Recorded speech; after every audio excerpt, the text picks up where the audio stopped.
உங்களுக்கு தேவையான ஃபோல்டர் போய்க்கோங்க, ட்ரைவோ ஃபோல்டரோ போயிட்டு ஸோ அந்த ஃபோல்டர்லேருந்து என்ன ஃபைல் ரொம்ப லார்ஜாக இருக்குது பார்க்கணும் அப்படின்னா ஸோ அந்த ரைட் சைடில் பார்த்தீங்கன்னா சர்ச் இருக்கு இல்லையா, இந்த பாக்ஸை கிளிக் பண்ணிக்கினேன். நெக்ஸ்ட்டு சர்ச்சோடைய ஆப்ஷன்ஸ் எல்லாமே காட்டும். அதில் போய் பார்த்தீங்கன்னா சைஸ், இந்த சைஸை கிளிக் பண்ணிங்கன்னா அந்த ட்ராப் டவுனில் நிறைய இருக்குது. ஸோ உங்களுக்கு எந்த ஆப்ஷன் லார்ஜாக வேணுமா ஹியூஜாக வேணுமா, ஸோ ஹியூஜில் ஏதாவது இருக்கான்னு முதல்ல சர்ச் பண்ணி பார்த்துக்கலாம். அதில் நோ ஐட்டம்ஸ்னால் ஸோ அதில் ஹியூஜில் எதுவுமே இல்லை அப்படின்னா 1லேருந்து 4 ஜிபிக்கு இருக்கிற மாதிரி எதுவுமே இல்லை. ஸோ நெக்ஸ்ட்டு லார்ஜில் கொடுத்தீங்கன்னா அதுக்கு உள்ள வித் இந்த ரேஞ்சில் என்ன சைஸ் கொடுத்துருக்கோ அது எல்லாமே ஃபஸ்ட்டு ஃபைன் பண்ணிவிடும். ஸோ ஃபைன் பண்ணதுக்கப்புறம் பார்த்தீங்கன்னா ஸோ அதில் நம்ம வியூவில் அசெண்டிங்காக டிசெண்டிங்காக செட் பண்ணியிருந்தோம்னா அதுக்கேற்ற மாதிரி ஷோ பண்ணணும். நாம் அசெண்டிங் ஆர்டர் சொல்லி கொடுத்துருந்தோன்னா அசெண்டிங் ஆர்டரில் ஷோ பண்ணோம், இல்லை டிசெண்டிங் ஆர்டர் கொடுத்துருந்தீங்கன்னா டிசெண்டிங் ஆர்டரில் ஷோ பண்ணிக்கும்.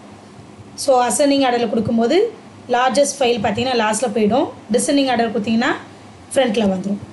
இந்த வீடியோ உங்களுக்கு ரொம்பவே யூஸ்ஃபுல்லாக இருந்திருக்கும். Thank you friends.